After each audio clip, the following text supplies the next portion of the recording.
Ladies and gentlemen, welcome back to the number one show for all combat sports, physical sports, and now, the world of professional wrestling. It is what I've dreamt of doing and wanting to do since I was a kid.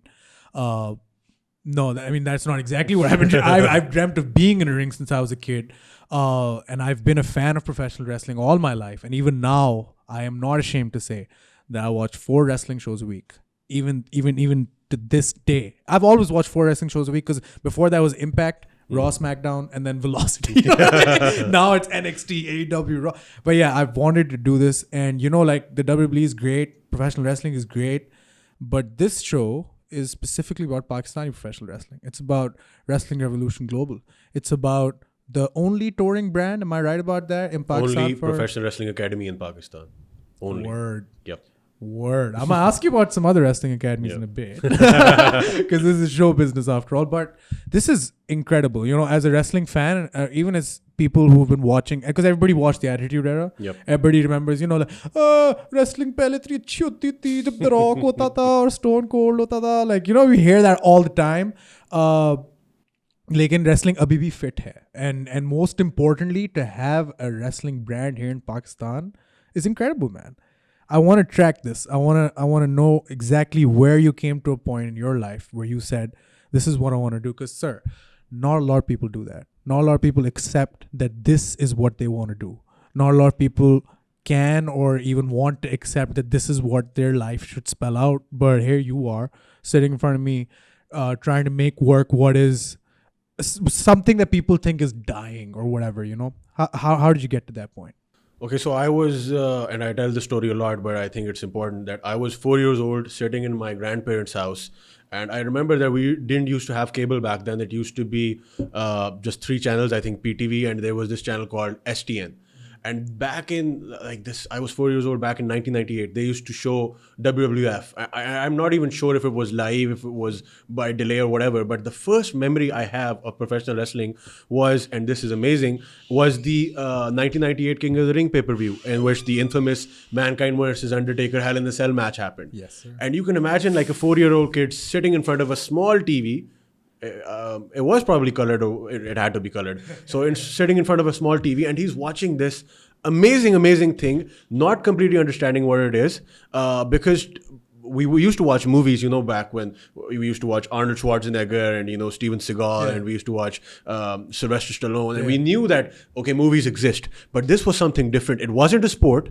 It didn't look like cricket. It didn't look like boxing. So it was something different, but watching The Undertaker and Mankind and all these characters, and then watching that infamous spot, which I didn't know at that time was going to be this monumental, that him throwing Mankind would be shown like 22 years after it actually happened. For those who don't know exactly what the spot was, Mankind was thrown off the top of the Hell in a Cell. You've seen it. I don't care who you are. Yeah, You've seen Mankind it. Being thrown off the cell. That's what he's talking about. Yeah. Okay. So that was my first introduction to this crazy world. And I remember watching it, and then I watched the main event with Stone Cold and Kane, and it was a first blood match. And I was like, oh shit, they're actually bleeding. And it was this crazy thing that they did. And I still remember to this day. I've watched it like a million times now, but I still have that memory of watching the promo for that match when Kane, did that bloodbath on Raw with Stone Cold. And I have that ingrained in my memory, and I was like, this is some next level stuff, and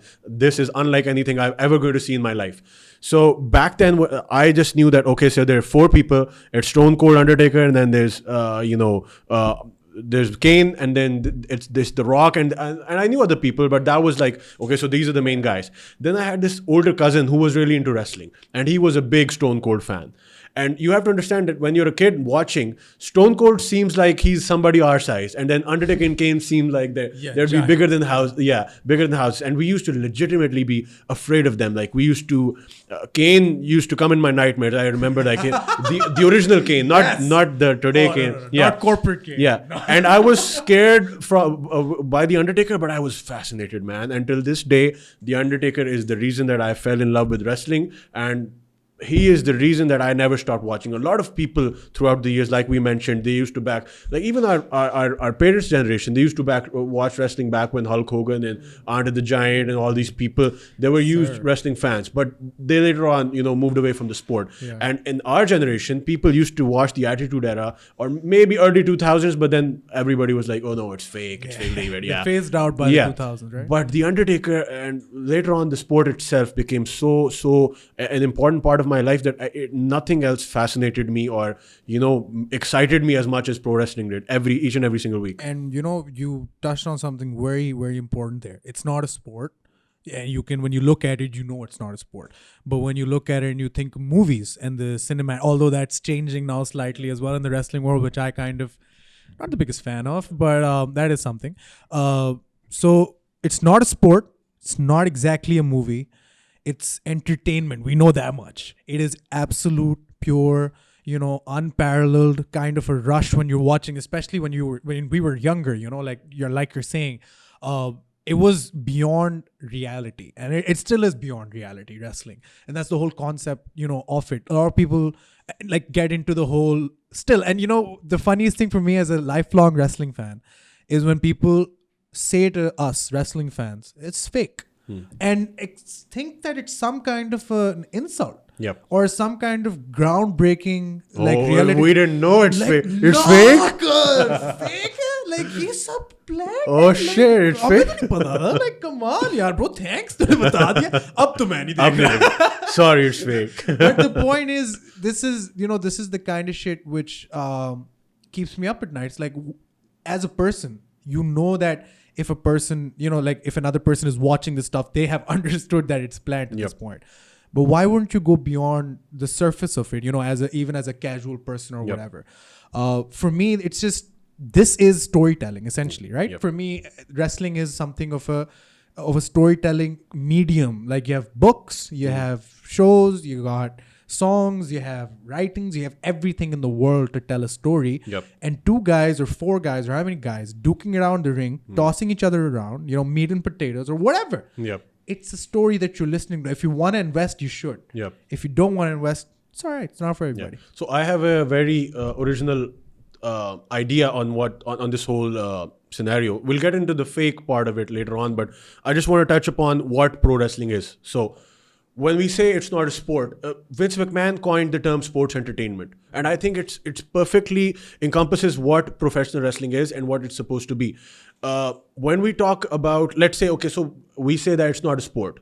Why? Because our traditional understanding of what a sport is supposed to be is that it's supposed to be like, it's not supposed to be pre-planned. There should be a legitimate contest, something like that. But if you look at, let's say, figure skating, for example. Figure skating is a sport. It happens in the Olympics, for God's sakes. Synchronized diving is a sport. Ballet it's a form of dance, but it's a sport. So we have this saying that it's not ballet, but ballet is tough. Just want to put it out there. That's the very, and like very over masculine side of wrestling, especially during the Michael Cole being a kid era, where he coined that this ain't ballet, folks. Like, no, but ballet is tough. Ballet is tough. Ballet is tough. Yeah. So, but when we understand, when we change our traditional understanding of what a sport is, let's say, for example, like the elements change in pro wrestling. So the 2 guys, it's obviously pre-planned. So we're not actually, the outcome is predetermined. So that element of sport gets taken away. But it is a legitimate contest. The only difference is that the contest is not who gets to win. The contest is who puts on the best show. You're competing not only with the person that you are in the ring with, you're competing for the attention of the fans, the adulation of the fans. You're competing with other matches on the card that night, that who has the best match. You're competing with each and every member on your roster, that who sells the most ticket, who is the biggest draw. So those elements of pro wrestling are still considered sport. Now, let's get to the entertainment factor. When we talk about so let's get into the why is pro wrestling so different? And okay, so I'll tell you an interesting fact. Back in the 1930s in North America, newspapers stopped publishing pro wrestling results. Why? Because they discovered it's fake. So people for almost a century now in North America have known that this is not a quote-unquote sport. Yeah. Why has that not diminished the popularity or the acceptance of pro wrestling? And we've actually seen the opposite, that it has skyrocketed throughout the years. The reason for that is very simple. It is the same reason that we don't care when we go and watch movies. We know it's not real. We know Spider-Man doesn't exist. It's called suspension of disbelief. And we read about this in other forms as well. The thing is that if somebody comes to a wrestling event, or let's say, for example, you and I go watch a movie. It's the new Avengers movie or whatever movie it is.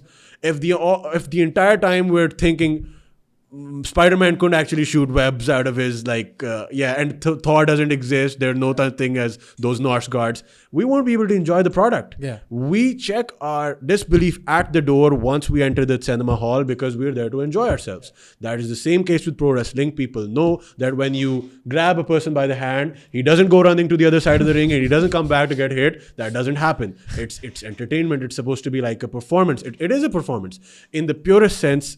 And this is what I firmly believe, and everybody who understands wrestling believes, that it is the best form of live entertainment in the world because it is so multifaceted. So let's take concerts, for example, or let's take any sort of live entertainment. There are only, even if a concert has so it's visual, in the sense that the performer is performing and there's like dances and like lights and whatnot, but it's very limited. Then you have sound. So sound is, in the concert, sound is like elaborated. That is the main thing. People are there to hear different types of sounds. With pro wrestling, it's not only visual, it's not only like through audio cues, it encompasses everything. There is no other form of entertainment in the world where you'd see a guy who is 1 minute is wrestling a person on the ground, then the next minute he's flying on top of the rope and jumping from 10 feet high, and then he's grabbing a chair and hitting somebody, and then he's going towards the crowd. You won't see that in any other sport, and he's bad mouthing them or like getting them to cheer them, and then the emotion, the raw emotion that is involved, it's involved in many other forms of entertainment. It's involved in practically each and every sport. None much more so, I believe, than in pro wrestling, because the audience is the heartbeat of the pro wrestling product and of the pro wrestling industry. And the reason for why it is so popular even till now, even though everybody practically now, they're going to be like, it's very rare that people who watch this don't understand what this is. People understand that it is not a pure sport. But you'd be amazed at the misconceptions people have about pro wrestling till this day. And we get questioned like, okay, so let's first address the elephant in the room. Is it fake or not? So the reason, and I used to get really offended by this word, fake, because initially we like you said, it used to be like an insult. Oh, to fake hoti hai, tum kyun karte ho? Ye to drama hota hai, sara acting hoti hai. And you believe me, when I first went to Dubai to start training, I was under the wrongful impression that I've been a fan of pro wrestling for almost 20 years. And I had been I'd done some MMA and done some, other mixed martial arts, and I'd done some gymnastics and weightlifting and whatnot. I was under the wrongful impression that for me, pro wrestling was going to be a piece of cake. You would be amazed. You would be amazed. Night in, night out, I used to get my ass handed to me. And if I was not as crazy and as passionate about this sport, I would have left it a long time ago, because my body was always in pain. And the first couple of weeks of training, because you have no idea how tough it is. Like anybody who does not matter who you are. Yeah. Anybody who has ever stepped inside of the ring or had just one pro wrestling session will never, ever call this sport fake. The reason for that is the level of physicality involved is... when we see it on TV, when we watch it live, or it doesn't do justice. Once you're inside the ring, you have no idea how. Like, for example, I'll give you like a small example. When we see wrestling on TV, we see them running around, hitting the ropes, coming back, jumping. Do you know what the ropes are made of? Steel. They're made of steel. And they literally tear your flesh. I'm not even kidding.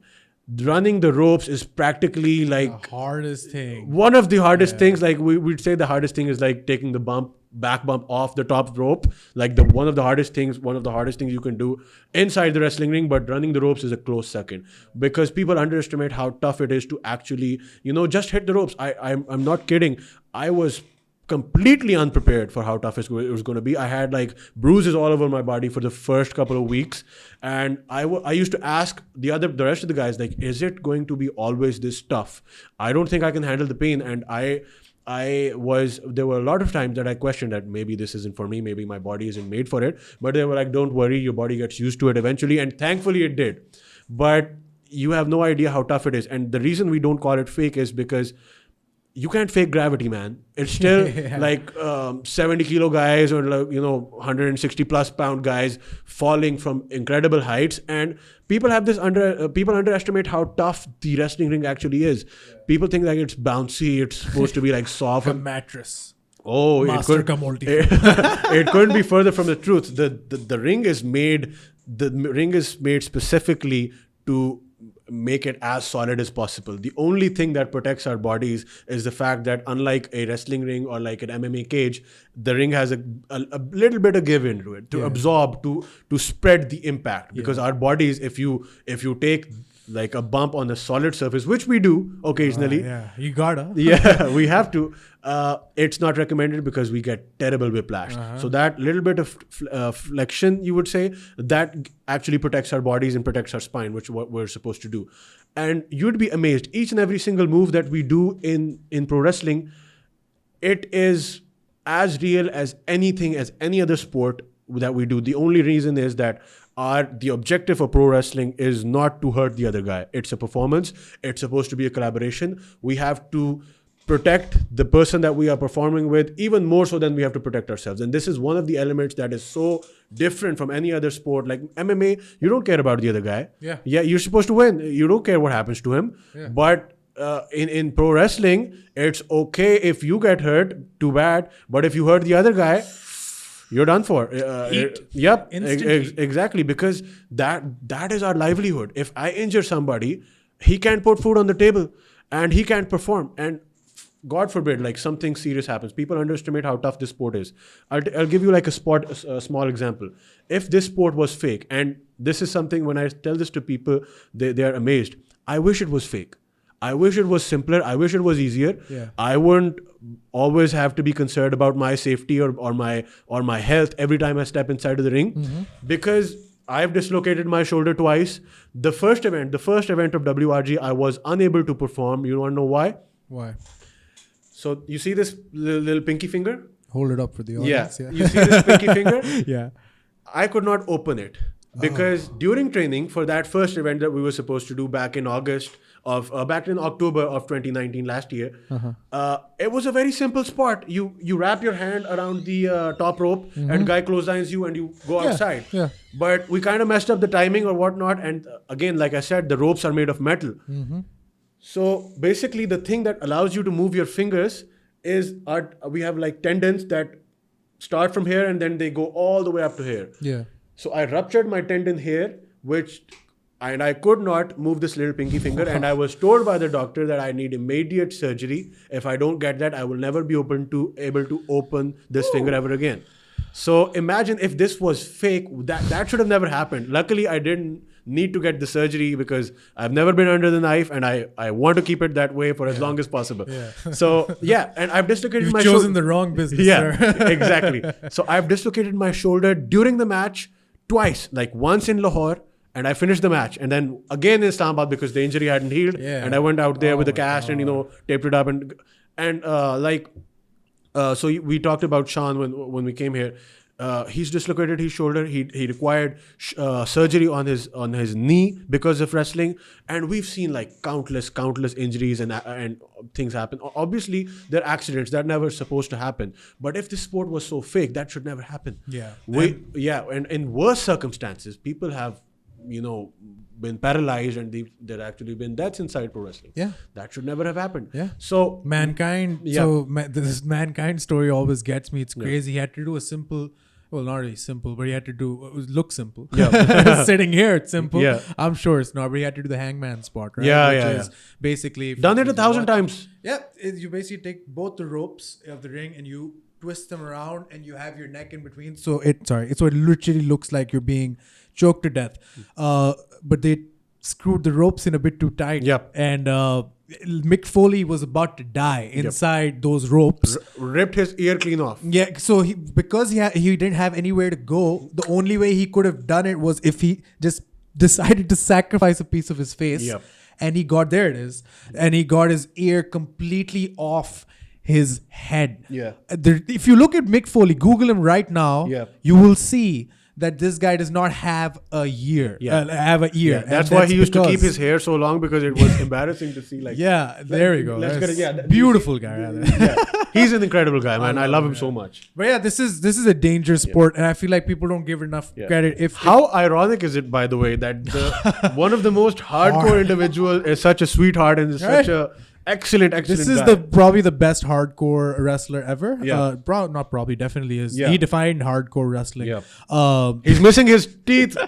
And during the match that I was talking about that got me hooked on wrestling, he fell from the top of the cell onto the ring, and the impact knocked his teeth from his mouth and got lodged in his nose. And that is on we have it on video, and it is so surreal to watch it. But the idea is like, so all these things shouldn't happen. Like, people confuse it like it's some sort of. But it's not a safe kind of a setup where people think that people, because if you look at the schedule that people mostly see, most pro wrestlers do, like WWE, and any wrestling promotion, even if you're doing like weekly shows, which a lot of wrestling promotions in the world are doing now. If you check the calendar, it's full every week. But you think ye har hafte karte hain, so it's probably not too hard on the body. It's no, it hurts every single week. They perform 250 nights, and that is like a low schedule. Yeah. Otherwise, they don't even take Christmas off. Yeah. Like, you can imagine. And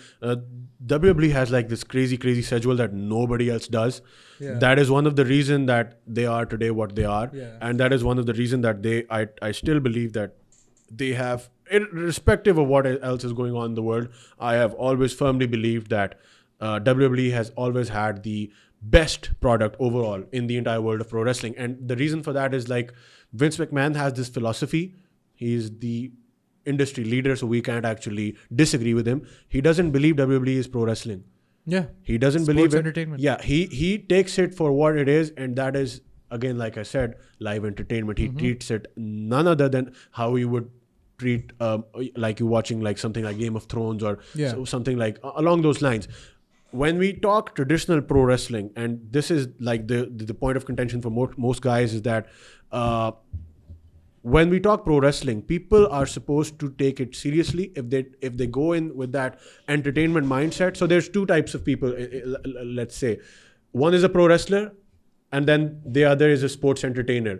WWE focuses on sports entertainers. Now, the recent trend had been that they are starting to again focus on pro wrestlers, and the difference is like it's always a mixture. You are never a complete sports entertainer. You are never a complete pro wrestler. There's always a mixture. And when it comes to like traditional wrestling, so I've always found this interesting. And for those of you who are watching who don't really know exactly the difference between traditional and like modern wrestling philosophy, so as somebody, you can tell me if I'm right or wrong, as somebody who's watched the product and like really studied it and gone like deep into it, as anybody does in any fandom, but in wrestling specifically, you learn the ins and outs of how matches are put together. You learn the ins and outs of the whole thing, the behind the curtain. We need to get into that, but essentially the philosophy differentiates in that traditional wrestling philosophy I guess would work more towards the ring psychology, right? It's kind of a joke now in the modern wrestling circles where they say, what they don't understand ring psychology. I feel like that's why it's more of a joke to them, but it's more based around pure storytelling and stuff like that. Vince, of course, follows the traditional wrestling philosophy. He does. Of course he does. Yeah. But at the same time, of course, he adds his own little Vince touches here and there. The 80s weren't great. Yeah. And so apart from Hogan, I'll give you like a small example. Like traditionally, the closed fist punch was banned in wrestling. You couldn't punch a guy straight in the face. Yeah. So Vince McMahon comes in because he's the boss and you have to do what the boss tells you. He believes that men in a real fight punch, which is correct. Mm-hmm. But and this is something again a little insider stuff. But the pro wrestling punch is probably the fakest thing you see in a pro wrestling match, because there is no way that you can punch a guy straight in the face. Doesn't matter who you are, doesn't matter what you weigh, you will break his face. If you have any concept of how hard. But Vince McMahon believes that in the fight people punch, and that's true, and that he incorporated that in his wrestling because he did. Now we see everybody throwing a punch, and we see the punch being like. It's so difficult to see sometimes, like guys punching each other 10 times and the guy's like not a single bruise on his face. it's little stuff like that that gives away, and it takes. So example, for example, like you're watching a movie. Yeah. Let's say you're watching Lord of the Rings. Fast 8. Yeah. Oh no, Fast 12. that is like completely Fast different. 15 in cinemas this May. Like, okay, enough already, man. Like I hate those movies. But go on. So, but yeah, like, so if you're watching like something like Lord of the Rings, and you watch the scene when Ian McKellen Gandalf is coming at the end. There, sir. Yeah. So there he is. And the biggest problem is that, as we can see him, he's wearing a Rolex watch. And immediately you are out of the story again, and you're like, oh shit, I'm watching a movie. And remember Game of Thrones when they had that Starbucks cup? It pissed me off. I was like, dude, I can see it. Please don't show it to me. Starbucks. Don't insult my intelligence. Okay, I know it in the back of my mind, but I don't want to be reminded of it. It spoils it. The same is the case with pro wrestling. If we do something, and this is the thing that most people do not get, people obviously know that it's entertainment. But if you insult their intelligence, I'll give you like an example of it. And this is why people don't understand what wrestling psychology is. Wrestling psychology is basically, in a nutshell, in a very basic way, everything that we do in the pro wrestling match should mimic reality. It should be real. If it doesn't seem real, the people are not going to care. People are smart. They are paying to see something entertaining, but if you insult their intelligence, they will be so disconnected with it that they will never come back. This very slightest example that I can give you of that is, like, for example, I'm having a match with somebody, and the entirety of the match, he was attacking my leg. Right. As soon as I get a bit of a comeback, it's my turn to now. And your leg's fine. And my leg's fine. And I'm running all over the place and I'm jumping around. Immediately, it doesn't matter if the person is a wrestling fan or not, or what he believes. He'd be like, damn, that guy was like limping around and now he's running all of a sudden. Yeah. So it's little stuff like that we don't do to insult the intelligence of the viewer, because... Okay, so in our case, so we've been doing, for example, wrestling in Pakistan. It's so new. Majority of the people that we've performed in front of have never seen pro wrestling in real life, and the closest thing they've seen is WWE. Yeah. And there is this entire world of professional wrestling that they do not know exists, because the casual fan would not bother to explore something like NJPW or but these aren't even the casual fans. These are casual people. Casual people, yeah. It's casual people. Then you get a casual fan of wrestling who may not watch all the product.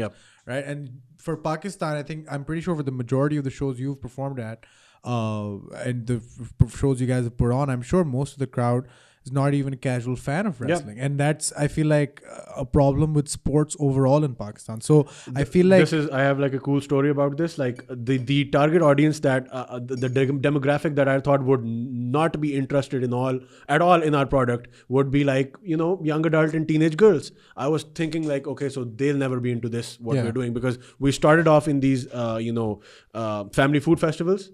And a majority of them, the people coming were females. So I was like, okay, I need to like grab the attention of males, but you'd be surprised. Young girls love this shit.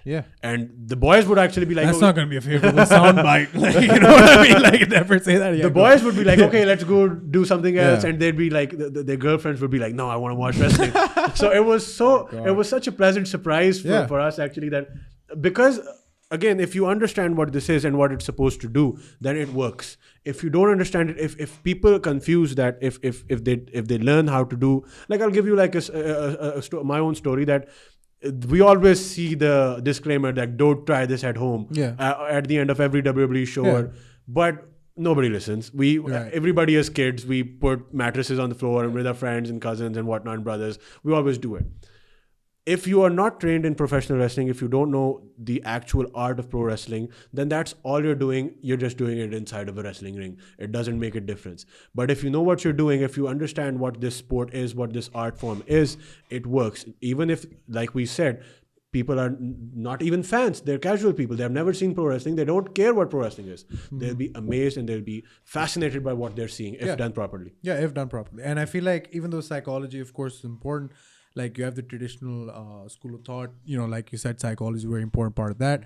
But I also feel like the beautiful part of wrestling is that there is something for everybody. And even if you're not somebody who cares too much about, because there is a overwhelmingly large and increasing audience all over the world, in the US, even in Asia with Japan. You have, everywhere you go, a lot of people are now slowly moving towards the, work the arm the whole match, and then in the end get them with like a fucking cross-faced chicken wing. People are moving away from that. People now want to see, all right, 3 super kicks in a row. He fell down, kicked back up. Oh, clothesline. They're both down. Crowd goes crazy. You know what I mean? Then you see Orange Cassidy. Yeah. Orange Cassidy, right now for me, is one genius. of the brilliant things in wrestling, because he plays a sloth. Yep.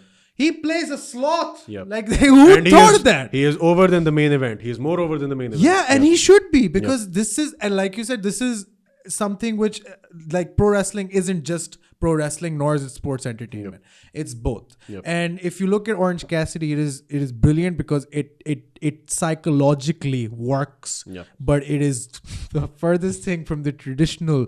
Like Jim Cornette would be rolling over his, wants to bury that guy physically. Like, actually, he'd actually take a pistol and shoot him. Like, if he could. If he sees him, he probably will beat the shit out, try to beat the shit out of Orange. And Orange kind of skinny, so it might work. So if you're watching, go Google Orange Cassidy. No, just YouTube. Do yourself a favor, please. This guy's amazing, and like his you'll gimmick, be like a wrestling fan in no time. Yeah, honestly speaking, when I first saw Orange Cassidy, like I've seen, I would like to think in my lifetime, I've seen every single possible gimmick that could have come out. Like I've seen shit from what was that guy with the white hair and the white clothes in SmackDown? Mordecai. Yeah, I've seen Mordecai. I've seen Deuce and Domino. I've seen fucking the Doink the Clown. But Orange Cassidy is brilliant, and like I feel like there is something now, because for so many years, the WWE had a monopoly on what kind of content goes out, what kind of product goes out, pardon me. Now that, there's contesting narratives of what really means to be a wrestling fan, what it means to put on a wrestling show. Well, now that narrative is shifting, because like I said, we went from, these guys all the way to fucking Orange Cassidy, right?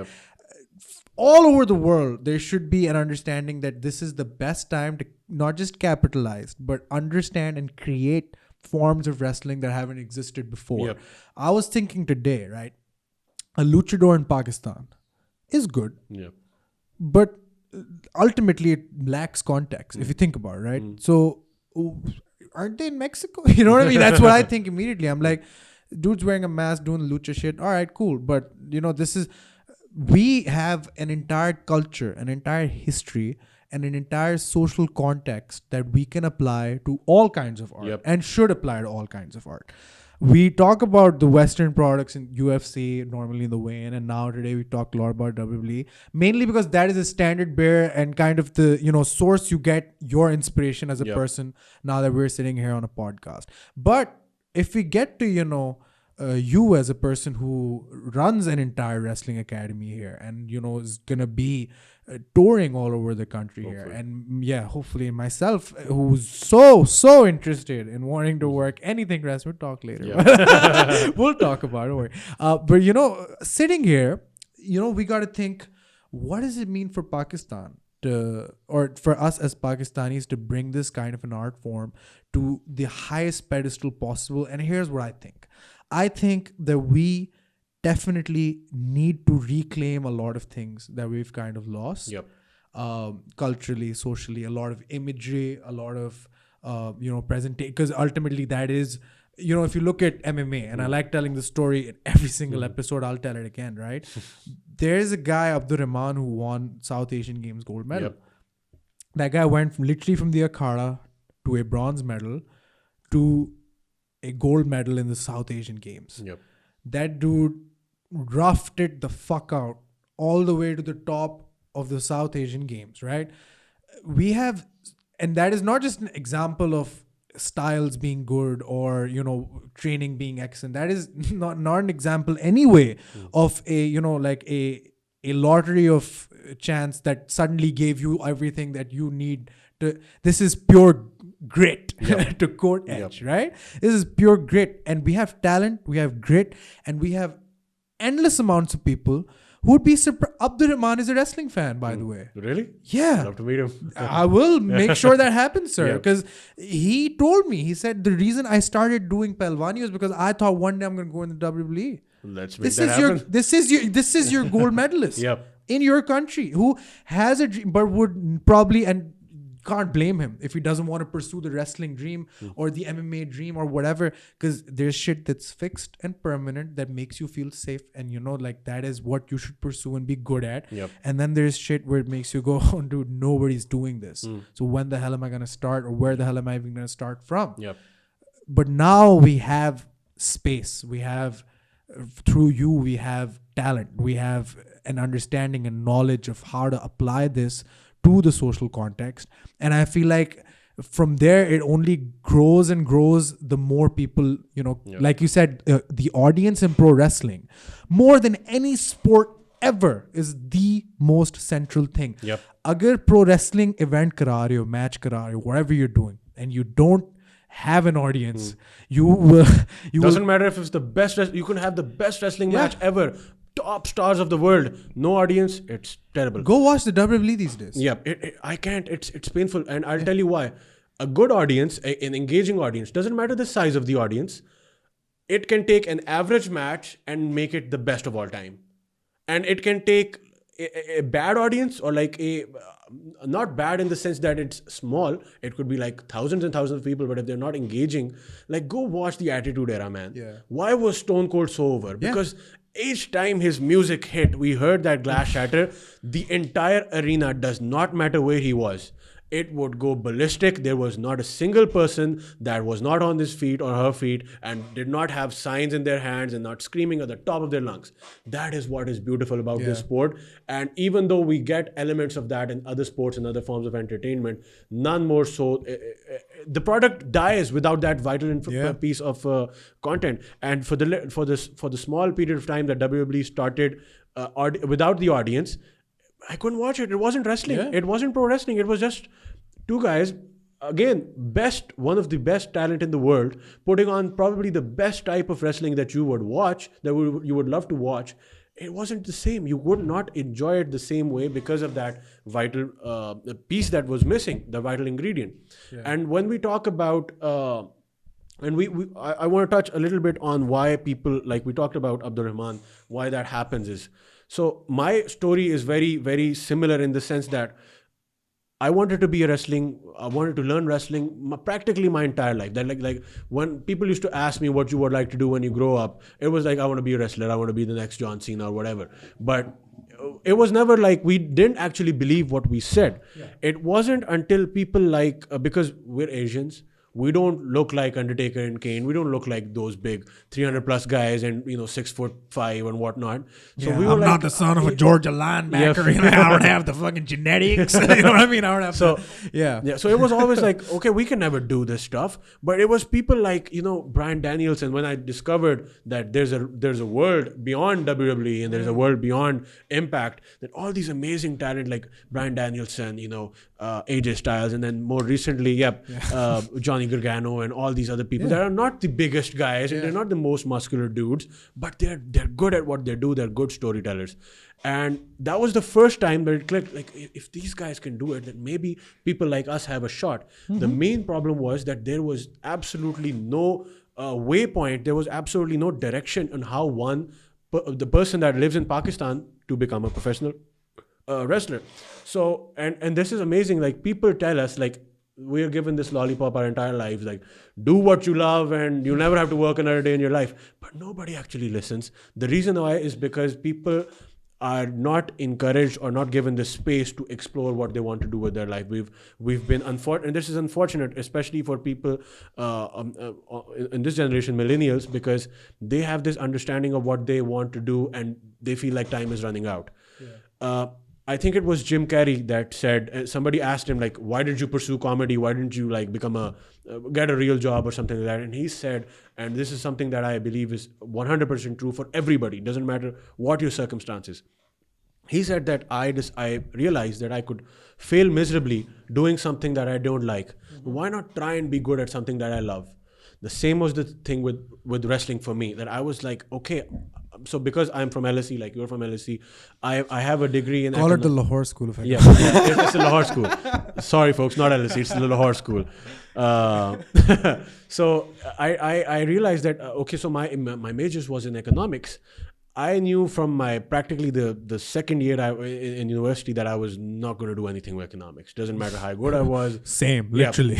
Never going to touch that after I'm done. And this is like a funny story. When I went to when I was in a freshman in practically my first semester, I told my parents like, okay, I'm gonna suffer through these 4 years. I'm gonna get that degree that you want, but I'm gonna be a pro wrestler, and you're not gonna stop me. And it took like 4 years to convince my parents that okay, I'm actually serious about this. I don't care what it's gonna take, but as soon as I finish this part of my education, I'm gonna try and explore. I'm going to try and explore my options. I want to become a professional wrestler and I want to bring this sport to Pakistan. Because like we're talking about people like Abdurrahman, I personally believe that Pakistan, does not matter what type of sport or industry it is, we have the potential to train and develop the best talent. Does not matter what it is, MMA, musicians, whatever it is. We have... Podcasters. Yeah, podcasters, exactly. Kidding. YouTubers, whatnot. We have the potential to do it. Yeah. The reason we are, and this is like, I'm maybe going a little bit off topic. The reason why we have not been able to develop our athletes is because of the unfortunate federation mafia that exists in Pakistan. And you probably know more about it than I do because you've been talking to people. Don't get me started, brother. You've been talking to people in the sports and MMA. I discovered very early on that if I get involved in that battle, it's only a losing battle. I'm gonna lose whatever time I had. So Fuck it. Yeah, exactly. Yeah. It's not my fight. It's not my fight. My thing is like, I'm doing pro wrestling. No federation can touch me. Yeah. I don't care what your thoughts are. You'd be surprised. Like when we were doing Ring of Pakistan, I was a part of the 2018 edition of Ring of Pakistan. The one where Chris Masters knows? Yep. No, not that one. That was the first one in 2017. This was the one that Chris Masters came. Oh, came. Thanks, Chris. Yeah. By the way, I was on in 2017. I was sitting there in Alhambra, and I was like, oh, I'm going to see the Master Lock in person. Maybe I've been waiting my entire life. Not really, but like I was so excited. And then no showed. By the way, just putting it out there, seeing Chris Masters live and standing next to him, like, dude, it's like this big. And like, I imagine. There's like a picture on my Instagram with me, with him and PC when we were doing like media and stuff. And I remember like when he was backstage and he was pacing around and he was getting ready for his match, I was like thinking like, so I think it's somewhere down there. Yeah, keep going. Where is it? It's about to come. It's right.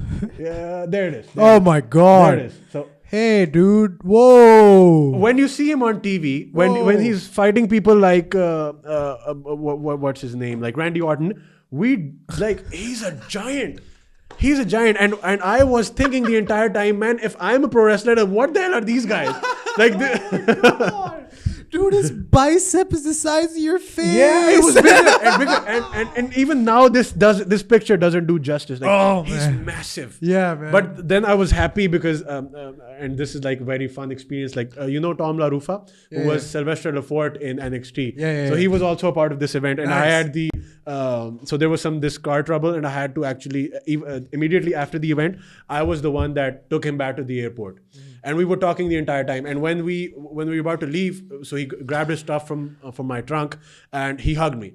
And I was like, okay, so this is like a dude my size. I'm good. If he can be in the same ring as Chris Masters, I'm good. But like, again, it was always this thing like the TV doesn't do these giants justice, how big they are. And monsters. I was talking to Sultan Ali, who's a Canadian professional wrestler, Pakistani born, but he lives in Canada. He was a student of Landstorm's Wrestling Academy. Oh, amazing. And now he worked with Santino, Battle Arts Pro. Yeah. So he had actually done some background work for WWE, and he was a part of Goldberg's entrance. Ooh. And Sultan Ali is not a small guy by any definition. And he was like, when you see Goldberg live, the guy is this big. Yeah.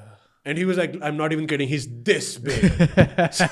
Land of the Giants, Yeah, brother. yeah. But yeah, man. Speaking of Giants, here's where we get to the fun part of the podcast. I've been waiting all 44 minutes and 15 seconds to ask you about these people, because when we first did the weigh-in early on, like way early, it was me and Mr. Badr Ali. Shout out Badr Ali. And we were talking about... we talked about a lot of stuff in Pakistan. Thank you so much, Umer. Absolute sweetheart. Ladies and gentlemen, Umer Fasie is back in the studio. We'll get a camera on him soon. But fucking yeah. So we were talking about a lot of stuff happening in Pakistan. We covered Mohammad Wasim winning a gold medal. We covered all that stuff. Asad Buraij getting a one championship fight. But we also talked about one particular storyline, which at the time, I'm ashamed to say, I thought was the only wrestling product in the country. I was wrong. I'm talking about none other than VCL. Vashi Champions League, is that what it's called? Yep. I don't know why haven't they changed it to just like VCC, like Vashi Champions Club? I don't know. Why is it? It's not a league anymore, dude. It's a gym. But I think it's super interesting whenever I look at VCL and Triple S. Sheikh Sultan Shahid, the Winnie Mac of Pakistan, he likes to call himself, and I see Bullet and Khan Baba. Here we go, full circle, ladies. This is what's because the first few episodes of the weigh-in, Khan Baba was like a running joke for us. Yep. If you go watch those back, don't go watch those back. Actually, those are terrible. There we go. There's my boy. I've been roasting this guy for like almost a year now, and my god, this guy and Bullet have like this rivalry or whatever the hell going on. Who the hell is Bullet, by the way? I don't know who Bullet is. Bullet's a guy who trains a VCL. Haven't you heard? I have no idea who that is. I just wanna know. VCL is the wrestling product. I think Rowdy Cocker's wrestled there. Yep. There's Bullet. So there's Khan Baba versus practically Bullet. like all of my guys. Even so this is like full disclosure. Here we go. Do you know how this pro wrestling thing? Okay, so this guy's Bullet. Yeah, I've seen his face. So okay, I don't. Okay, right. So I'll tell you the story. What happened was that for the first time in Pakistan, pro wrestling entertainment back in 2017, they started doing for the first time.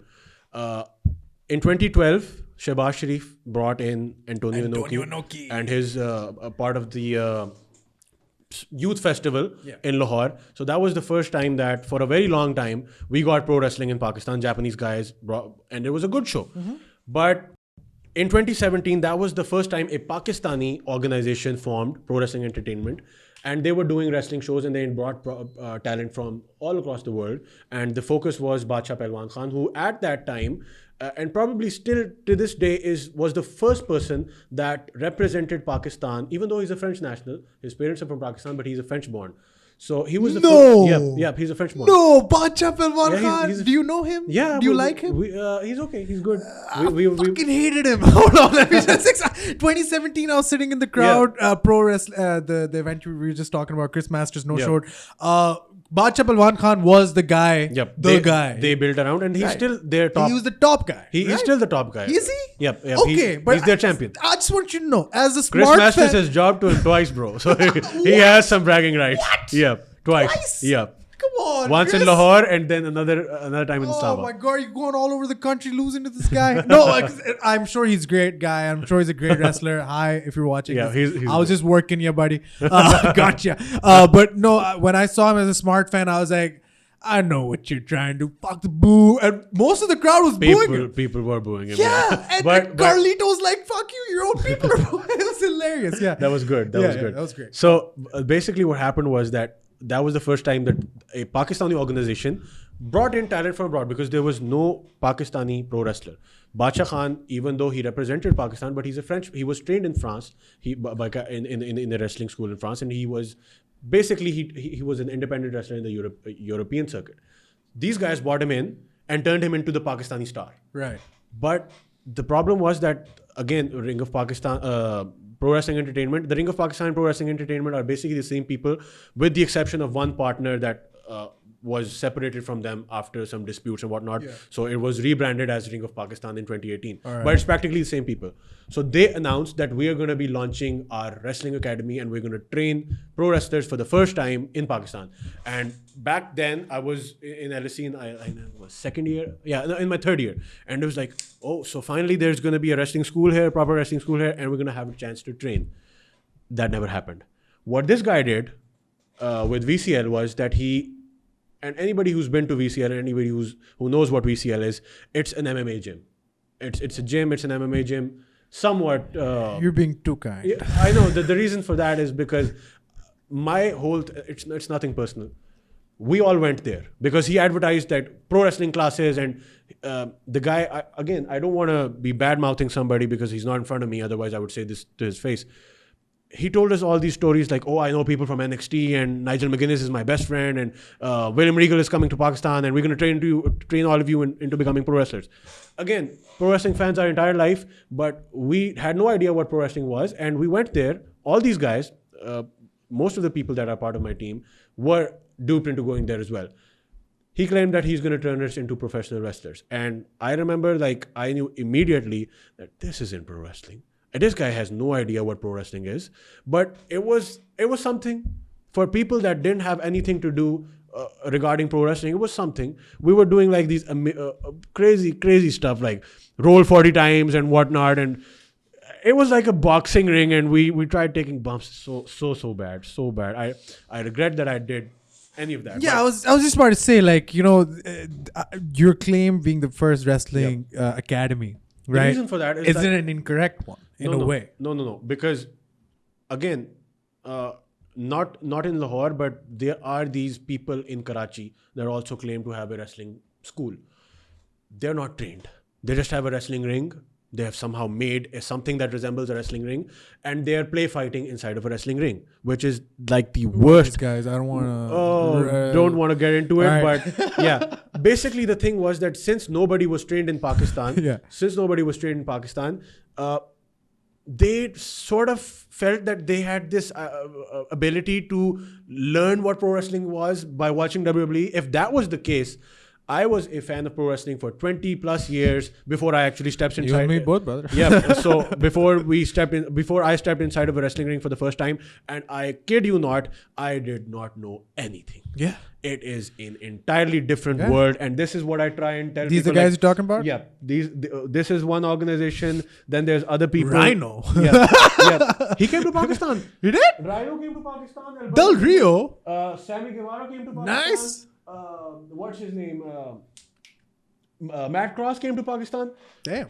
These guys were not trained. Yeah. They had an event in Karachi. Like, what was it? I think it was this in April or something. No, it wasn't in April. It was in, I don't know where it was.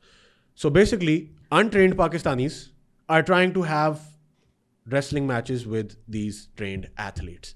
Do you know what happened? Because they didn't know what they were walking into. They thought the other people were trained. They had no idea. They had to choreograph and they had to rehearse their matches for 3 days.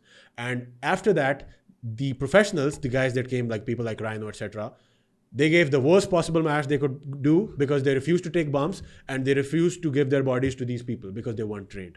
And this is so terrible because they came to Pakistan not knowing what to expect, and they left Pakistan with two thoughts.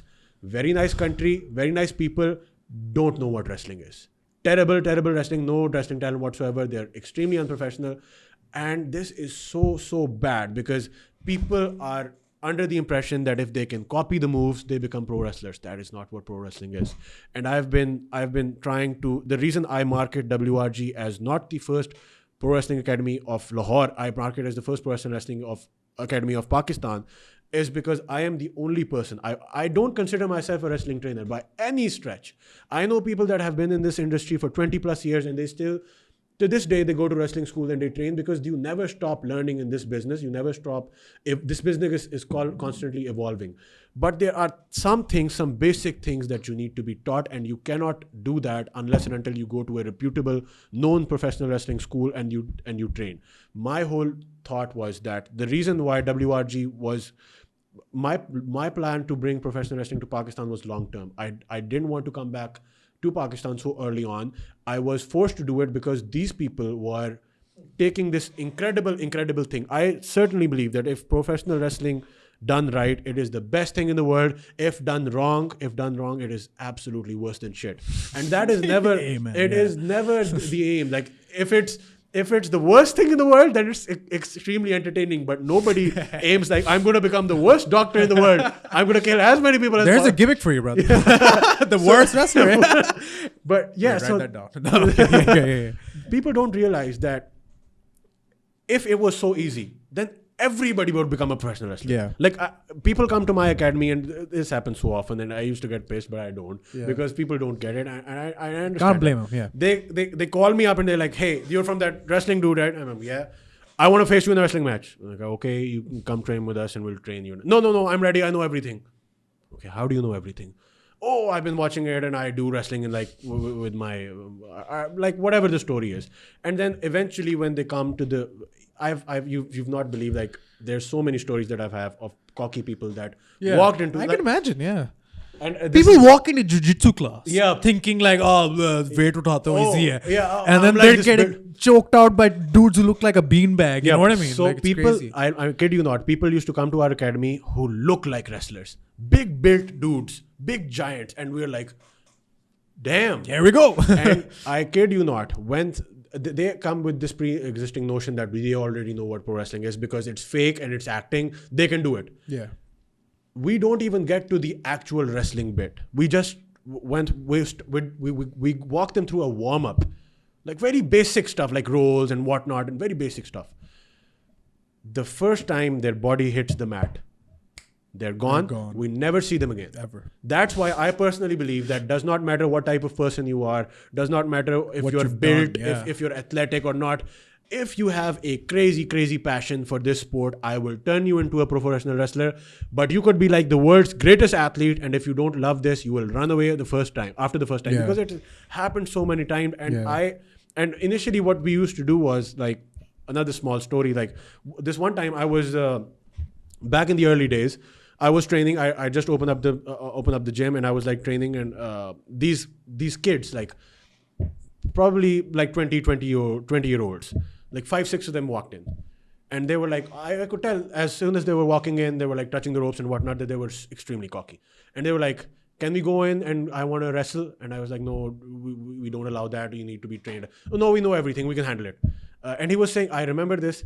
Maine isko choke slam marna." He was talking to a friend, and I was like, "Okay." And he was like, on and on. "Please let us do it. Please let us do it." I was like, "No, it requires training. You can't. It's dangerous. It's not safe." But he wouldn't let off. So I did. "Okay, tell you what. Why don't you?" The guy was that was being the most rowdy. I was like, "Okay, get into the ring with me." And he got into the ring, and I told him, like, "Do yourself a favor. Just squat down, and then just fall back. Just squat down and fall back." And he was like hesitant to do it, but he like squatted down and then just laid back. I was like, "No, just fall back, get a feel for what this thing is." He wouldn't do it. So I took a bump. I took a proper bump. I showed him like, "This is what I want you to do, but I don't want you to do it like that. I want you to do it like at 10% Beginner, speed." yeah. So he literally like, he squatted down. If I can show you in front of the camera. So this is like what he actually did. Go He for it. Squatted down, and then he just fell down like this. I swear to you, he got up. "This is so hard." I didn't know it was so hard. That's what I was trying to tell you for the past 15 minutes. Those guys, 6 of them, went from, "I can choke slam this guy and do this." They never showed up again. Because again, even though they were wrestling fans, I could tell that they were wrestling fans. They didn't respect the sport. Yeah. They didn't know what it was. They didn't appreciate what it was. And I used to do this very often, but I don't do it anymore any longer, because each and every time somebody, because I get a lot of shit for the MMA community, to be very honest. You do? Because not me particularly, but my guys, all of my guys are Who? ex-MMA guys. Tell me who. We're our friends. No. Who the? friends. What? We're friends. This So is basically, bullshit, what man. happened Like, is I hate that. No, just all- one second. MMA is a bona fide legitimate sport, Yep. which requires bona fide legitimate training and Yep. requires for you to be a bona fide legitimate badass. Yep. But if you're gonna sit there on your high horse, right, and I know all of the countless hours of training, and then just say that, you know, one art form, and we call it mixed martial arts. We don't call it mixed martial fighting. No. We call it mixed martial arts. Yep. If you're gonna insult another art form while being so passionate about the other, and that makes you a hypocrite. And that is something I just absolutely cannot stand. Somebody from the MMA community gives you shit. No. Ring me up. Not in that sense, but the reason for that is because they clearly do not understand what this is. But I've told you, like, our friends basically who said that, oh, you guys fake fight, because all of my guys practically are ex-MMA fighters. And even till this day, you put them in any sort of MMA contest and they will beat the shit out of you. I can't say that for myself, but my guys can, because we practically we do all types of training. We do jiu-jitsu, we do kickboxing, we do wushu, we do all sort of stuff. And basically the academy was a mixed martial arts academy as well. So my guys are legit badasses. So they could but our sport is different. It's apples and oranges. You can't compare it. And you don't need to hate it. Even MMA guys that we invited, like, okay, so you're such a badass, and we do fake shit, right? Just, do the basic stuff. Like, don't take a bump. This one guy, actually, I won't name him. We told him to take a bump. He tried to take a bump and he legit injured himself, and it wasn't even a proper bump. He legit injured himself, and he was like, I'd do it in a heartbeat and it's fine. I want to know who this is after the podcast. Yeah, we don't do that anymore because obviously that's not recommended. We don't want people to actually hurt themselves because they don't know. They're not doing it to be offensive, but the traditional thought process is, for example, like when we were performing at Lahore Eat and Islamabad Eat, people used to come in. We had this policy of like kids are allowed inside of the ring because it's fascinating for the kids. And when you have okay, so this being bigger or smaller has both its pros and cons. So if you're bigger, when you hit the mat, it hurts more, but you can absorb it better. When you're lighter, it doesn't hurt as much, but you are more fragile. So when your kids are like the perfect people for the wrestling ring, because even if you fall down like awkwardly, you won't get hurt because you have like very little body mass. So we used to allow like kids inside, but we didn't allow like older kids and like adults. People used to come fight us, like, we want to come inside. Why? We'll pay you, whatever. And like, it's not about that, dude. You'll hurt yourself. We won't be responsible. We don't have like NDAs or like whatnot. If I could have you sign them, why don't you come to our academy and train you? But people generally do not understand how tough this is and how serious it is. We are literally putting our lives on the line each and every single time. It's not exaggeration. It's not exaggeration because, and like I said earlier, people think this is funny, but I wish it was faker. I wish it was fake. I wish it was, because all the crazy shit that we do now, because we're getting good at it, and we have, initially it is just basics. You learn the proper ways. You learn how the thing works, how you learn the proper techniques. And the core idea of pro wrestling training is how to be safe. That is entirely what pro wrestling training is. And since we've crossed the hour mark, I want to ask you about your guys and your roster in just a bit. But I want to go back to just, so, there, like you said, there's a wrestling promotion in Karachi that is not safe. And the whole emphasis of this is not to put yourself over, so to speak. It is to emphasize on how delicate of a sport this is. And we need as many trained people as we can get. And if we have somebody who is the most trained in the country like you are, then that is the guy we kind of need to, bunch around and learn kid from. You not. If somebody opens up a wrestling academy next door to me and he has more experience than me, I will join that wrestling academy and get training. Because as you should. Because this is like uncharted waters for us in Pakistan. Have you tried reaching out to people like Triple S or VCL saying, you guys want to do it? Sure, go ahead, but at least come get trained. I'll give you one better. I told the people in Karachi, okay, I don't even want any money from you guys. Just send somebody, just one person that you feel is your best guy, or there's somebody that can come here. I'll train him free of cost, and then he can go back to your shitty promotion and train the rest of you guys. But in doing that, what they will be doing is essentially when they were taking fees from all those hopeless people, and I don't blame the people of Karachi because I wish I could be there right now. And I blame the people of Karachi. Yeah, no, I'm fuck you, Karachi. No. Go on. They have enough problems as it is, man. No. They're shitty as in. I like because I remember earlier episodes of The Way-In as well. Like whenever Badr would bring up Karachi, I would just immediately have a whiplash. Like fuck Karachi. Because I remember I went to Karachi and I have eczema and I got like a really bad infection on my foot and I limped my way back home from Karachi to Lahore. Not literally, like to the plane and then off the plane. You limped on the plane, basically. Yeah, I limped on the plane. I fucking hated it, but no, I love Karachi. No, I'm sorry. So basically, there are people in Karachi, there are people in Islamabad, there are people all across Pakistan that have the same dream as me, but they have not been blessed with the resources that I have. They have not been blessed with the same opportunities that I've been blessed with to be able to do this. They could not afford to go abroad to a wrestling school. So they have to, unfortunately, go to these people that are frauds, that are not trained. And they are basically charging them thousands of rupees per month to teach them bullshit. My whole idea was that when untrained breeds more untrained. If you keep doing this sport will never grow. Yeah. For example, and the reason why it doesn't work is people have no idea what this sport is. If it was like a fake MMA gym, for example, like somebody who's never done any sport of mixed martial arts or combat sports ever opens up a school and starts training people, happens, yeah. there are like thousands of people in Pakistan that will call him out on their bullshit and be like, shut that shit down. But when you go and tell people like, oh, they're fake or they're not trained, then people ask me, like these brands, when I go for like sponsorships and whatnot, isn't it all fake? Isn't it acting anyway? So what's the difference between you guys? But there is a difference, and it is so easy to spot. Even if you're not a fan, you can tell when somebody doesn't know what he's doing. And again, I say this, I'm not an excellent athlete. I never consider myself an excellent athlete. People in Karachi and these people who are not properly trained, they may be better athletes than me. But if it was about athleticism, if you could learn this by watching YouTube videos or you could discover somehow by divine forces, you could learn it doesn't work that way. If it was that simple, I would not have to go to Dubai all alone, get a job. I'll tell you this. Jesus in a singlet. Yeah. So basically my schedule in Dubai was, so I worked for 9 hours. I traveled for 4. I trained almost every day for 2 hours.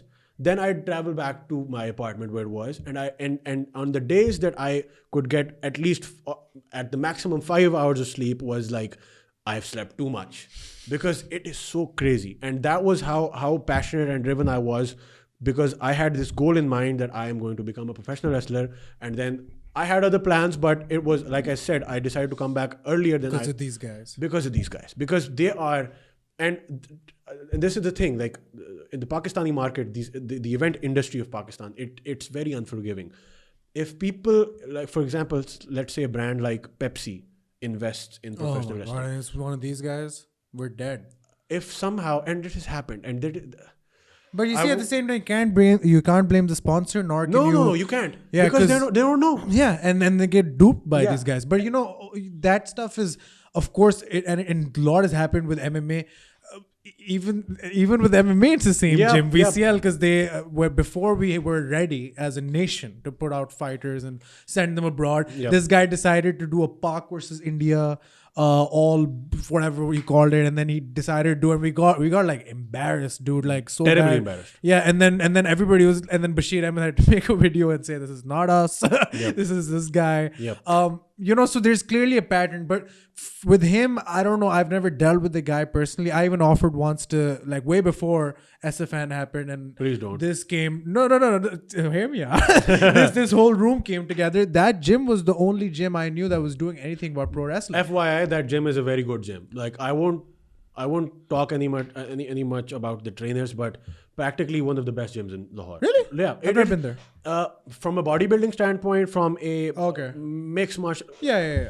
There used to be really excellent teachers there. Yeah. But now I don't know what the current situation is, but it is last you checked. It is a good gym. And I've seen Sheikh Sultan, and I've I just have him on Facebook, and it's fun because like I keep watching his shit, and I have no problems with the guy. He's doing, and you know what, ultimately, अगर हम सब यहाँ बैठ के करना शुरू हो जाए कि यार उसको he's and start bad mouthing everybody, that's not going to help anybody. No, that doesn't help what anybody. you've said so far is very legitimate concern, which is that this is not safe, and that most importantly, if you're not trained, you can't pretend to be. So you can't dupe people into it. Basically, you're hurting a business, you're hurting an industry before it hasn't even started. Yeah. So, and they don't realize the type of damage they do. So I was just talking about the people like Alberto Del Rio, people like Matt Cross, people like Rhino. They're never coming back. They're never coming back. Exactly. Sammy's never coming back. Sammy refused to come back. He has a title in AEW right now, by the way. Like, they sent it to him. The original title that he had, and this is like, okay, so I won't mention this. Yeah, fuck it. Basically, so Sammy is friends with those people. Yeah. And he's a good dude. He's a good dude. But hey, Sammy.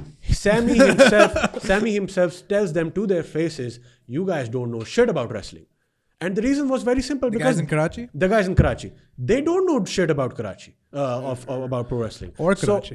So I don't know shit about Karachi. So basically, if I'm, for example, like there's this, I don't want to sound like racist or whatnot, but if there's like a wrestling promotion in Africa, and I know for a fact that like in some very, very like, very... It's okay, let it out. Yeah. You can do it. I'm trying not to be racist, but like, if I've discovered that they're paying me an enormous sum of money, or like the money that I'm asking for, to fly me out to Africa and be a part of a wrestling promotion where the wrestling talent isn't trained.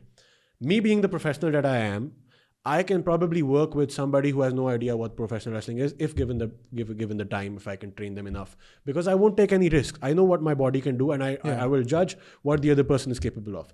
At the end of the day, this is a business.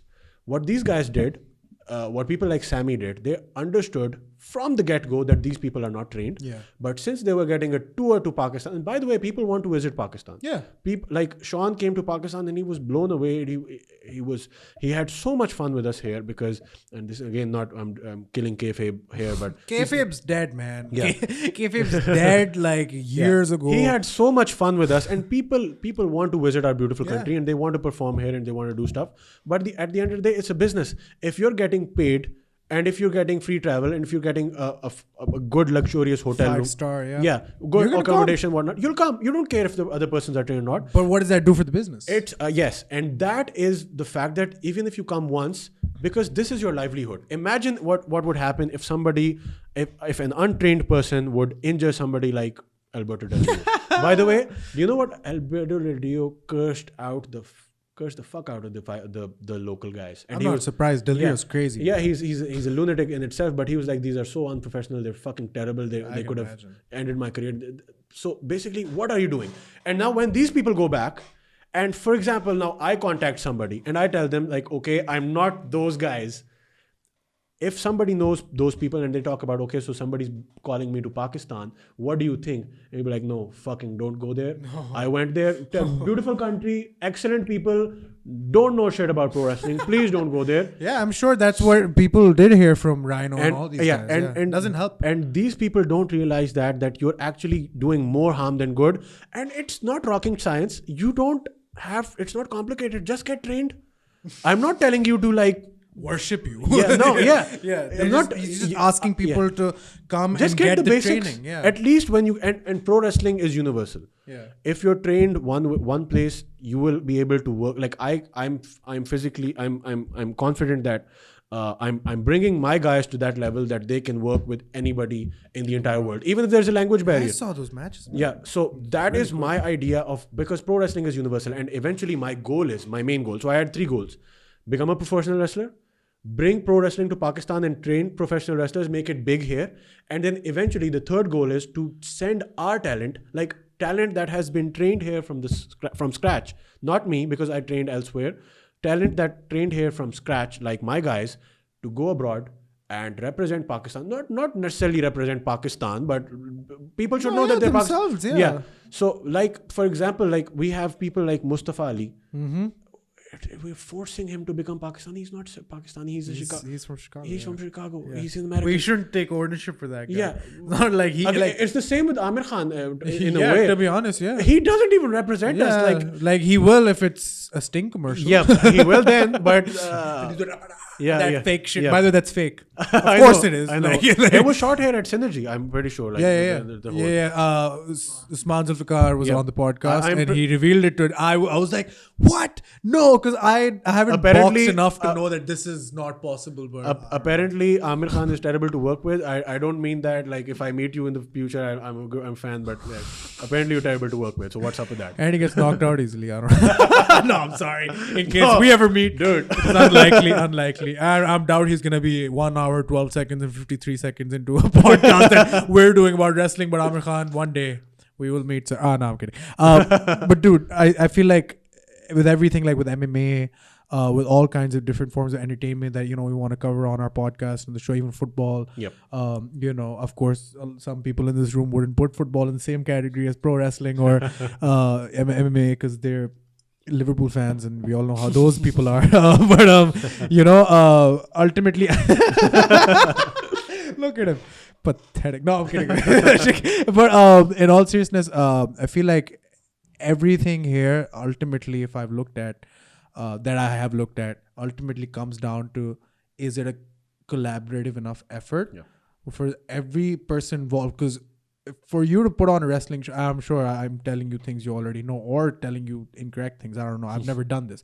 But to my knowledge, to put on an MMA show or a wrestling show, you don't just need the wrestlers. And we've talked an hour 15 minutes into the problems being a wrestler in Pakistan. Yeah. We haven't even talked about the lack of specialization, the lack of professionals, the lack of just generally a professional work environment, let alone, having guys who are there as like ringside technicians or fucking, I'm sure we can get like paramedics if you pay them, but I don't know, there's not a lot of people who know, I don't know, you guys have Gorilla, like what happens? I'm sure it's like a lot you're working with, in terms of and the biggest thing that I've noticed with everything, like with MMA, pro wrestling, football, the biggest thing and the biggest requirement, apart from getting people who know this shit to a base level and then can be taught by guys who really know this shit like yourself, apart from that, we need word out. Because the biggest problem I think that we're facing as a nation is that we're kind of checked out of everything happening here, which you can't blame us for. Like we're checked out of everything because just how bad shit is. We're checked out of everything because just priorities are different. We again, I don't like this excuse, but people are always like, there's so much shit going on. How can we focus on this? That doesn't matter. Yeah. We can multitask. Yeah. We can focus on other shit. Yeah. I understand that shit is bad, but it doesn't have to be. If done properly, things can improve. Yeah. It all depends on what your intentions are. And yeah, like you said. And I don't have a camera on me right now. The camera's going to stay on you. But, the thing is, with regards to, people, you can't, we're sitting here with a lot of privilege, and I think you kind of pointed that out earlier, and I think that's super cool. Like, a lot of people wouldn't even say that, but we come from privilege, and we sit here and we do a fancy podcast, and we say, shit is hard. We don't even know what hard is. We don't even, at least I don't know anything about you, man. Like, honestly, I can't say if you've seen hard times or not. I don't know what the fuck hard means. So basically, I'll tell you from this point of view, like, most of the guys that contact me, even though they are passionate about wrestling, the first thing they ask me is like, okay, once we get trained, how much is our salary? How much are you going to pay me? And I tell them, like, we don't have salaries. We pay by, but when you perform, you get paid for that particular match or that particular event. My main goal right now with Pakistan, and I think this is like a must. This is not like an optional thing. It needs to happen. The people that are going to be working, the people that are going to be involved in the pro wrestling industry, this needs to be their full-time job. And they need to be earning. I don't like the model of like, there's a place for that. People don't understand how the financials and how the economics of the fight world work. Yeah. There's a place for that, millions of dollars, but you don't need millions of dollars to have a good life. But my guys, if for example, one of my guy, Jibran bhai, he's a rickshaw driver. He is so that guy is phenomenal, by the way. So Jibran, and I want to talk about him more, but like to give you an example, he's been with me since day one. He was the first person that jumped and said, Abdullah, I'm with you. And I could not have made WRG today what it is without his help. He has been with me from the start, from the very, very humble beginning. Man. Yeah. And he's a rickshaw driver, and he is the sole breadwinner of his family. And for a guy like that to devote so much time into this crazy world, if I cannot give him a living with pro wrestling, then what is the point? I have the privilege, I have the luxury that my parents have allowed me this time to explore my passion. Yeah. But people are not like, for example, like I don't want to bash like, people similar to us, but this isn't for mommy daddies. No. They'll get their ass handed to them and they'll run away. Yeah. It is for middle class people who want to make something like this their job. The only way that happens is if pro wrestling as a whole, doesn't matter if it's WRG, doesn't matter if it's Ring of Pakistan, whatever it is. The whole idea is that our talent should be making money and good money.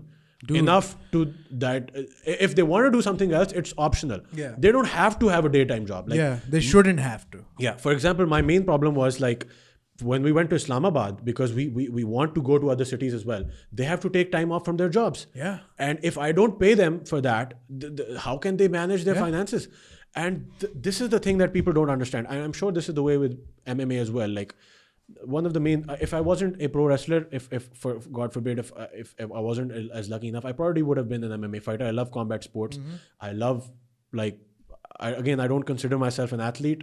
I am an athlete. I've evolved. You're an athlete. I've evolved. No, I'm not a pure athlete. What I'm trying to say is, like, cut her into a moonsault. Like, are you kidding, bro? but yeah, I've evolved. What basically I'm saying, like, I was never. You didn't start out as an athlete. I was never right? athletic as a kid. Yeah. I was the fat kid who played video games. Nothing wrong with that, by the way. Yeah, I was the same Love way. people who are fat and play video games. But yeah, never played any sport. I hated cricket. When people were, I don't want to offend anybody, but I hate cricket.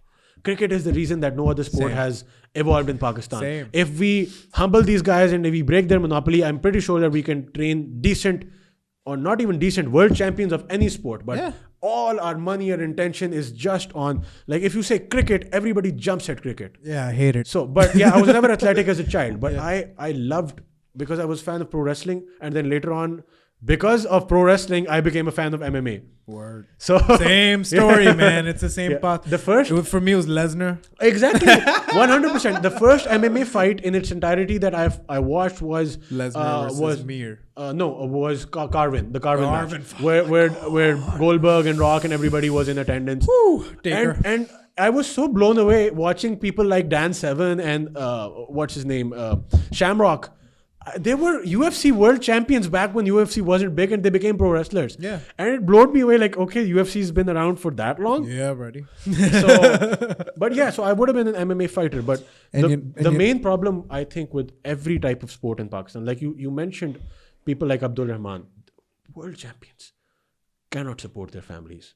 Don't have them. There's no infrastructure that supports an athlete. I know a guy that used to train us in gymnastics at VCL for only 5,000 rupees per month. 3 classes a week, 2 hours per class, just given 5,000 per month. He was a bronze champion in gymnastics in Asian Games. Damn. And he literally could not support his family with this passion, and he used to, like, complain to us that I should have become a cricketer or something, because what the fuck is the point of all this hard work, all this talent, if I can't feed my family? Yeah. At the end of the day, if I have to get like a day job, or if I'm exhausted every day and I don't earn any money. This is wrong. If you're an MMA fighter, if you are a boxer, if you are whatever you are, people need to understand that artists need to be paid. Doesn't matter how crazy. I tell this to my guys.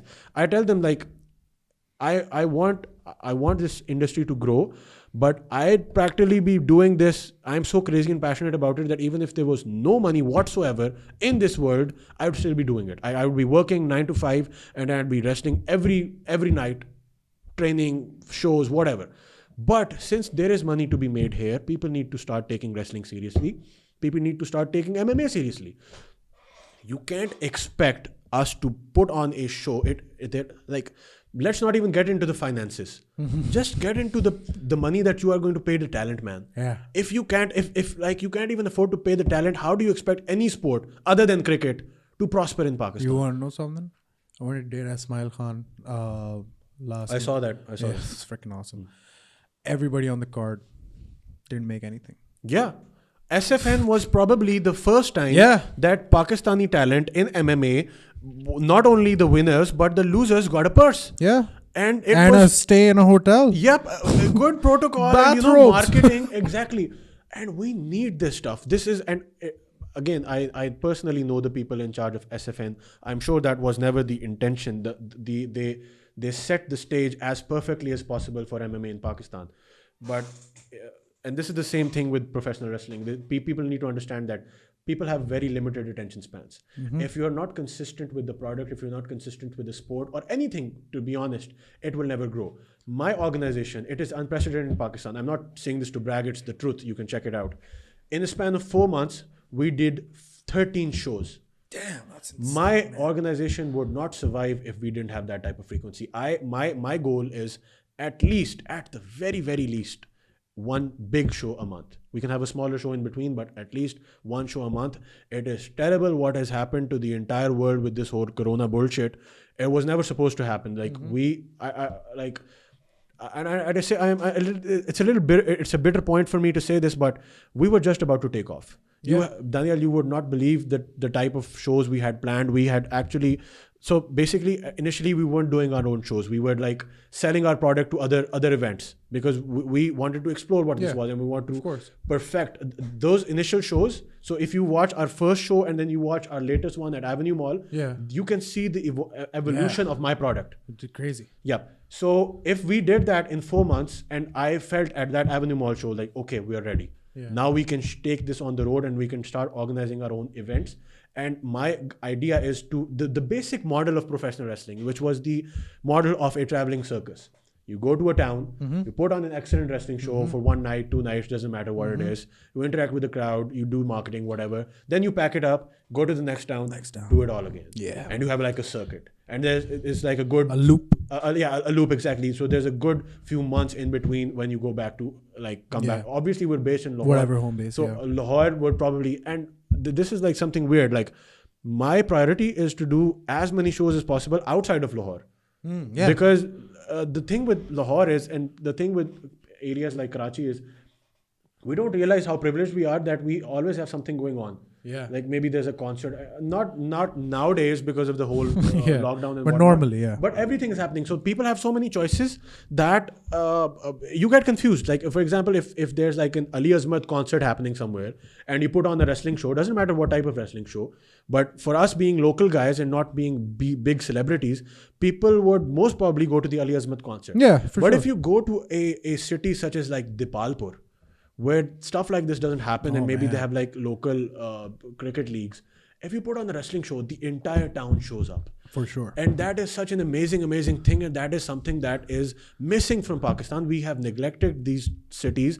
They barely get any entertainment or sports because they don't exist, to be very honest. That is why I decided to bring it back in Pakistan for the first place, because there is such a scarcity of sports and live entertainment in Pakistan that the sport element I told you about, because these assholes, I would say, there is a federation for every type of sport, you name it.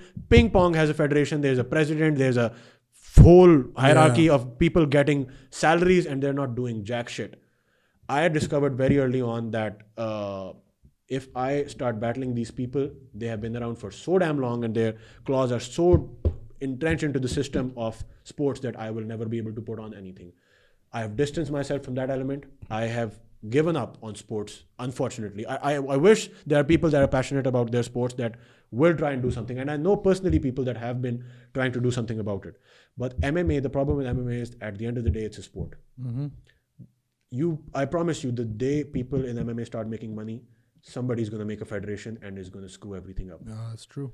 And I hope people don't let that happen. The people that are working with MMA, because people are so passionate and they're so much good is happening with MMA in Pakistan, but talent is not making money. And like this is the independent spirit of On the Mic that we have been trying to put out and get through.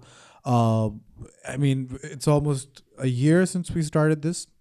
Not exactly a year, since I count the day Umer Fasie stepped into the studio as the first day. But it's almost been a year, and the shit that we've learned, the shit that we've seen, of course, you can go watch all of those interviews with all those people on our channel. But ultimately, man, I think a good closing note is that this is all about the independent spirit. Because, dude, there is no wrestling if there is no you.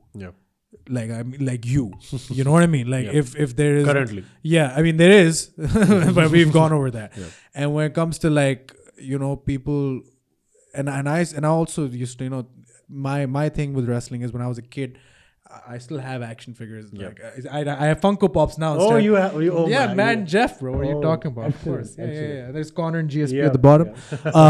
I used to have wrestling figures, and I used to play. Still do. I have them upstairs. I give them to my niece and nephew now.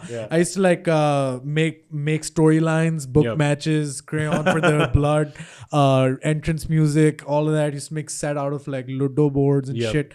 I was crazy, and I used to always constantly just I used to always, commentate over the thing. And then when I started watching local products, I was like, there's no voice in this shit. Like, I know people do commentary and stuff, but nobody's sitting there with the, and even in MMA events, it was like, oh, this guy's cornering this guy. He knows a little bit of English. Aja, Badshah. Oh, ye to bahar se hai, isko bitha da, aja.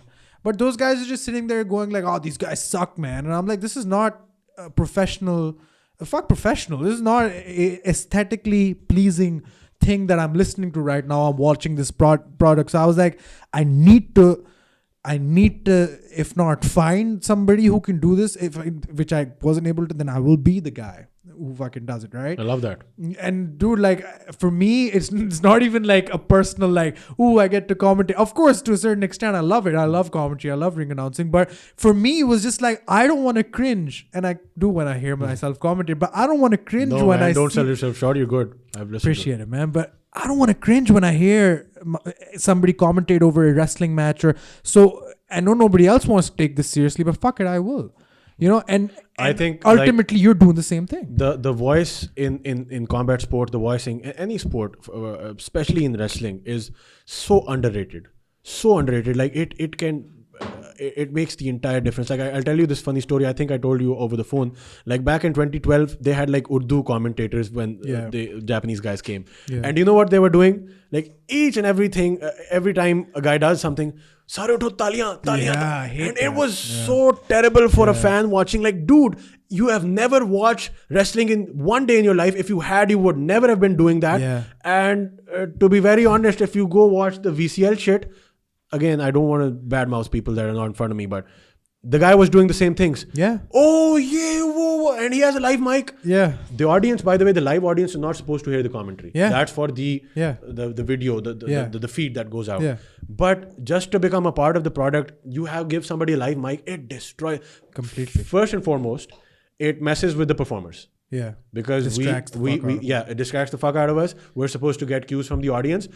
And if a guy is screaming at the top of his lungs, and but there is an art to it. Yeah. And I'm glad like people like you understand that art. And one of the missing pieces of WRG right now is my content doesn't have a voice. I am glad that one of my friends I was able to convince him to. He is my TA. Boy, is your TA? I'm gonna.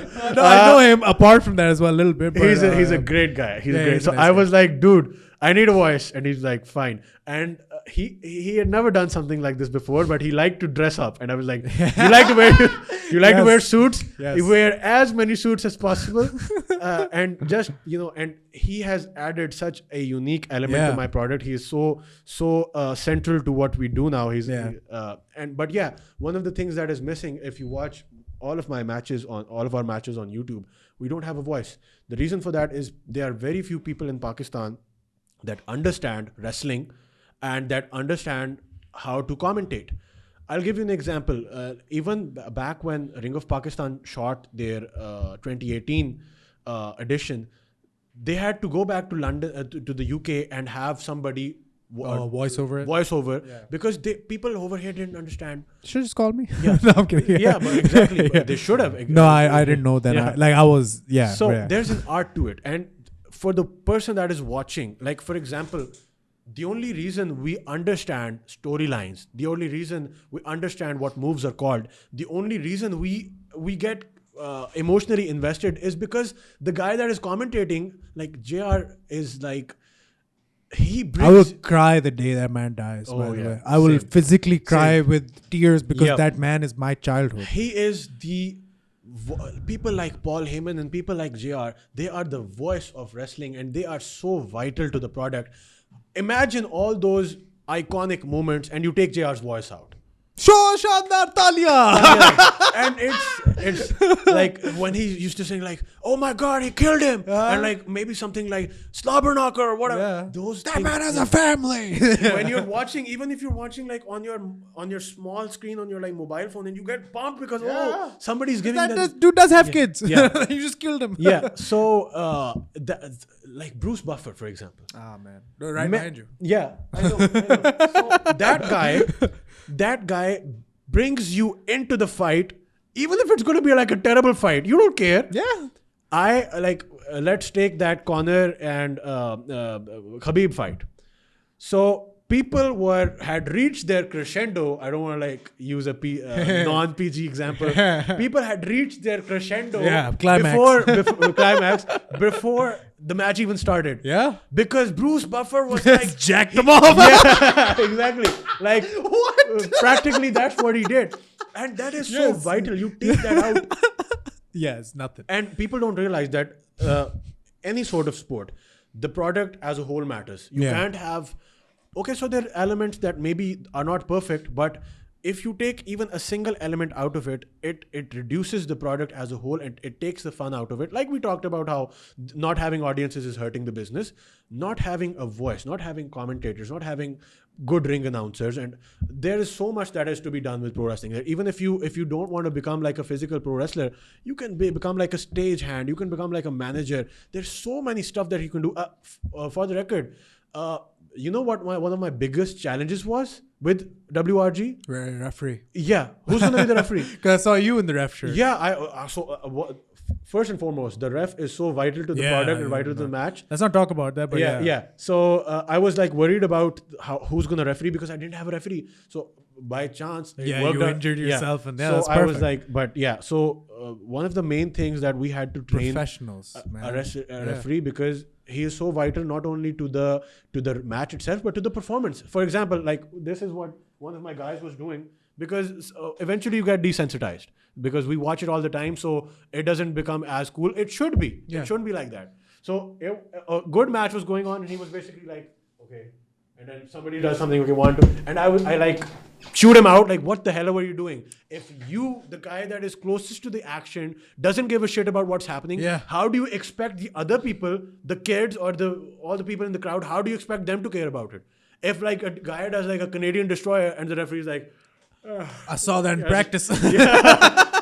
You're supposed to be like, shit. Yeah, what like, the fuck? my Are you God, live? Again, it's a performance. It's like, but even if let's take away from pro wrestling, the guys, the referees, the announcers, the commentators, everything in MMA. Even in MMA, like the guy that put Vaseline over the face. the cut man. The people that are like, again, you got to get professionals in, you got to train them, you got to keep them there, man. One of the things that I loved about SFN was that it was the first time that an event they tried their level best to make it, to incorporate as many elements of the fight game as possible. Yeah. Press conferences. Yeah.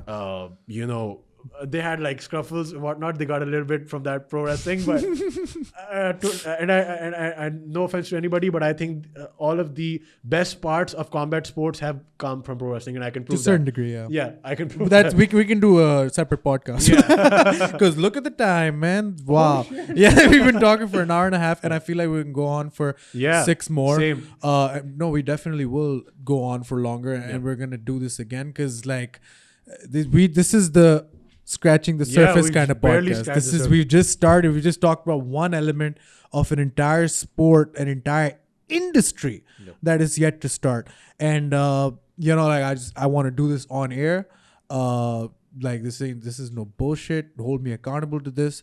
But dude, you need me for anything. And I'm talking about commentary. I'm talking about you hold me to it, bro. You need me for commentary. You need me to be some guy's mouthpiece. I'll start training, homeboy. I don't like. I told you I've started like a little bit of Excellent. Yeah, but I'm gonna eventually. The goal is for me. I don't want to do an MMA, and I was telling you before the podcast. I don't want to do MMA, but I want to do this. This is the shit that I've always wanted to do. So yeah, man. I don't know if you're taking applications or whatever, but we're taking walk-ins, man. Like you want to do anything with us? Be our guest. I'm your guy, man. And we will do it, and we will definitely talk about this again. And we're gonna do a lot more shows when you start doing shows. And when you start, going about your flow the way you were pre-corona, you best believe I'm going to be at the shows, and you best believe we're going to talk a lot about those shows. Dude, it's been an absolute pleasure. Oh, and we're definitely. I have wanted to come onto this show, be in this studio since the time I discovered you guys, and I'm so happy that I got to do it. And like, it's always so cool when we talk to people like who understand what pro wrestling is and are passionate about it. It's such an absolute pleasure. No, I fucking love the fact that we did this and the fact that we have somebody who can do this for us. keep yourself safe. Stay indoors. You know what I mean? All of that.